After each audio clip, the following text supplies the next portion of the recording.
foi chamado o período das trevas. O mundo estava em escuridão. O mundo estava nas trevas, no misticismo, no paganismo. A Bíblia fora tirada, as Escrituras foram tiradas, o culto foi substituído. Foi o período mais escuro de todos os tempos. Agora eu quero dizer para você, hoje, nós estamos vivendo períodos tão escuros que fazem aquele período do século XV ser meio-dia. Eles estão desenterrando as indulgências, estão vendendo milagres, vendendo fé. A Bíblia foi substituída por distorções, substituída por heresias, blasfêmias em nome de Deus. Nós temos 50 milhões de evangélicos no Brasil, e o Brasil nunca foi tão corrupto, nunca bebeu tanta iniquidade como ele bebe. Você está sentado aí e tem centenas, dezenas, milhares de igrejas em toda a nação brasileira, tendo culto exatamente essa hora, e a maioria deles estão adorando outro Deus. Não é o Deus das Escrituras, não é o Deus Yahvé, não é o seu Filho Jesus. Eles estão adorando o ventre, eles estão adorando Dagon, eles estão adorando Mamon, eles estão adorando Baal, mas eles não estão adorando Yahvé. 1 Reis diz: eles fizeram para si ídolos, estão adorando o Deus que eles fizeram, um Deus que atende a demanda, um Deus que supre sua necessidade, um Deus que dá carro, que dá casa, um Deus que dá casamento, um Deus que cura, um Deus que dá felicidade, um Deus que faz entrarmos em êxtase, um Deus que não repreende, um Deus que não castiga, um Deus que não corrige, um Deus que não exorta, um Deus que é só amor. Esse não é o Deus das Escrituras. A minha Bíblia diz no Salmo 7 que Deus é um Deus que se ira todos os dias. Justiça e juízo são a base do seu trono. Estamos vivendo dias assim, dias onde o aborto, a fornicação, o adultério, o divórcio, tanto fora como na igreja, atinge os mesmos índices.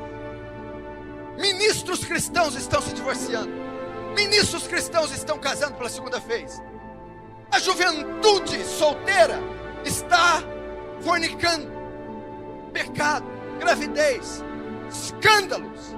Se você olhar as páginas dos jornais, consultar os veículos de comunicação, as redes sociais, os maiores escândalos que houveram na nação brasileira envolveram evangélicos e pastores.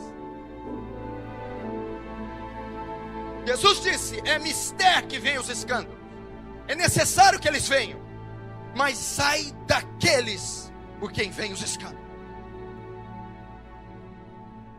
Estamos vivendo um evangelho diluído, híbrido, sincrético, místico.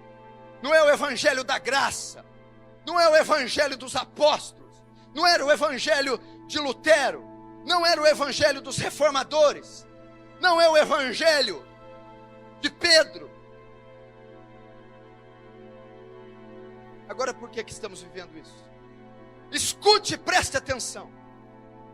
Jesus vaticinou isso, Jesus profetizou: olhai para a figueira quando seus ramos tornam tenros.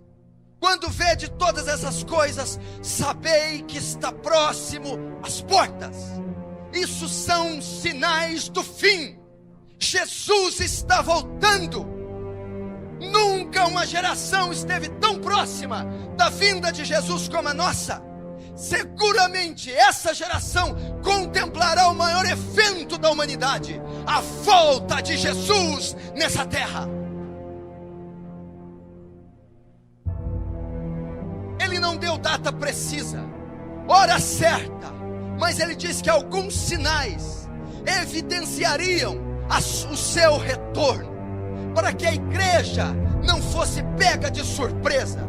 Mas por incrível que pareça, ainda com todos os sinais evidentes, explícitos, temos alguns cristãos dormindo, pecando, andando em carnalidade, cegos para a condição do mundo e da igreja. temos tantas evidências apocalípticas que você não tem ideia. Ele disse que haveria evidências na natureza. De 10 anos para cá, nunca houveram tantos terremotos, enchentes e furacões de tão grande escala como nos últimos 10 anos. Nos últimos 40 anos, nós tivemos mais terremotos do que em toda a história da humanidade. O tsunami varreu 300 mil pessoas. Terremoto enchente no Japão, no Chile, matando e devastando milhares e centenas de milhares. Sinais na economia. Você viu que os Estados Unidos da América mostrou a fragilidade naquela crise financeira da hipoteca, dos aluguéis. O mundo inteiro emperrou, sentiu o abalo de uma nação, mostrando a fragilidade financeira. Cumprimento profético que diz que na volta de Jesus haveria uma crise econômica mundial. Terceira evidência: a volta do Filho do Homem será semelhante aos dias de Ló. Onde Ló morava? Sodoma e Gomorra. O que predominava em Sodoma e Gomorra? A sodomia, o homossexualismo. Jesus disse que próximo da volta haveria uma explosão de homossexualismo. Capa da revista Veja, Daniela Mercury anuncia o seu casamento com outra mulher em Portugal, trazendo um escândalo e estimulando dezenas de milhares de outros a essa prática. Cumprimento profético: haveria uma explosão de homossexuais, lésbicas, a sociedade aprovando kit gay. Quarto, a volta do Filho do Homem será semelhante aos dias de Noé. Comiam e bebiam, compravam e vendiam, casavam-se e davam-se em casamento. O povo ia estar preocupado com os deleites, financiamento do carro, shopping, computador, o cabelo, a casa, a comida, o jantar, a família. Haveria uma indiferença entre o povo. E saber de Apocalipse, de Jesus, de Evangelho, de vida eterna. Haveria uma indiferença, uma frieza.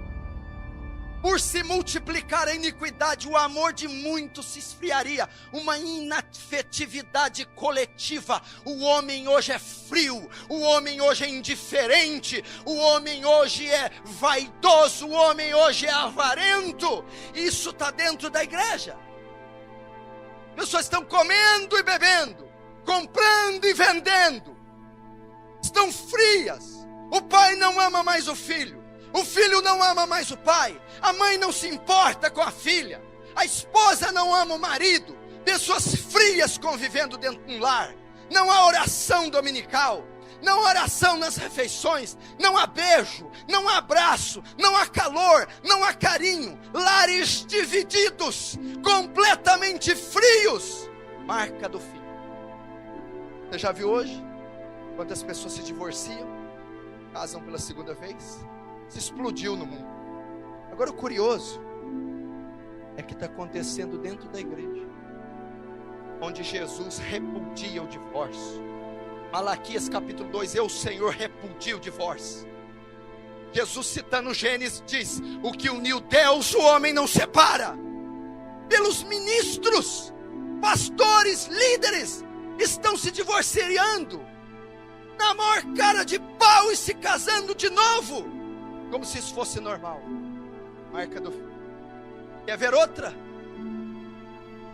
Não será assim a volta de Jesus. Paulo em Tessalonicenses: não será assim antes que venha a apostasia e se manifeste o homem do pecado.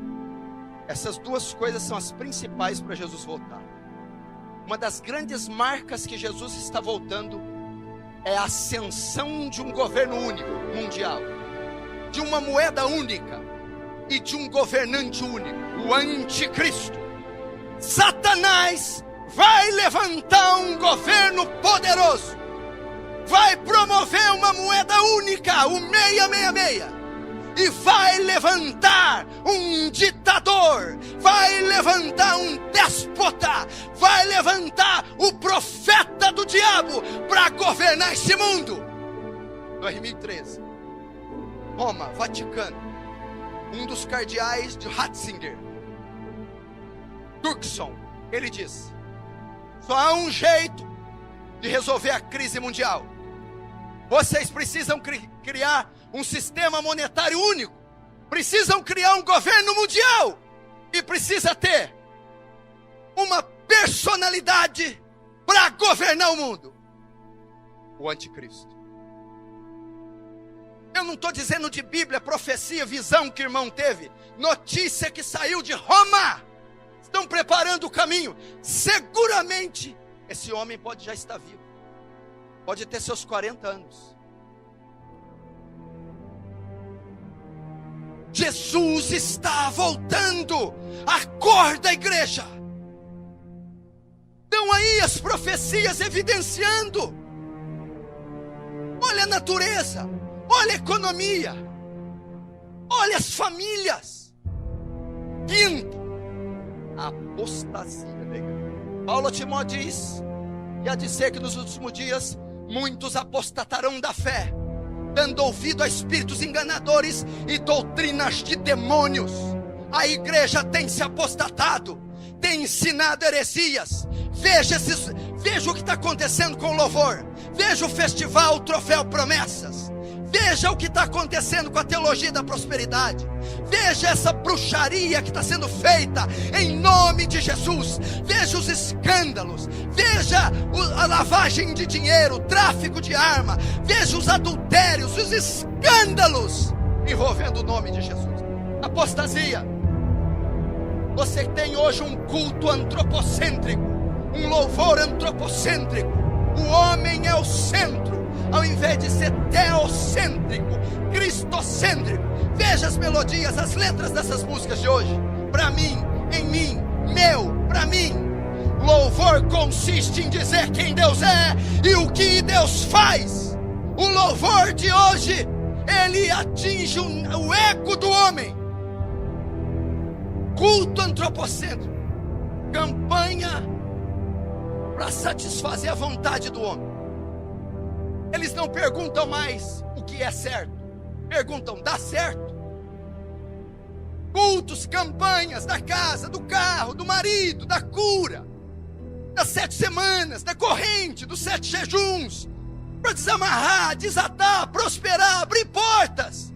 Ao invés de ser um culto em louvor e adoração a Deus, vamos jejuar para a glória de Deus, vamos entrar em vigília para as almas serem salvas, vamos nos ajuntar para oferecer nossos corpos como sacrifício vivo, santo e agradável a Deus. O culto é em honra de Deus, o culto é para a glória de Deus, o louvor é para a glória de Deus. Mas elas estão se apostatando.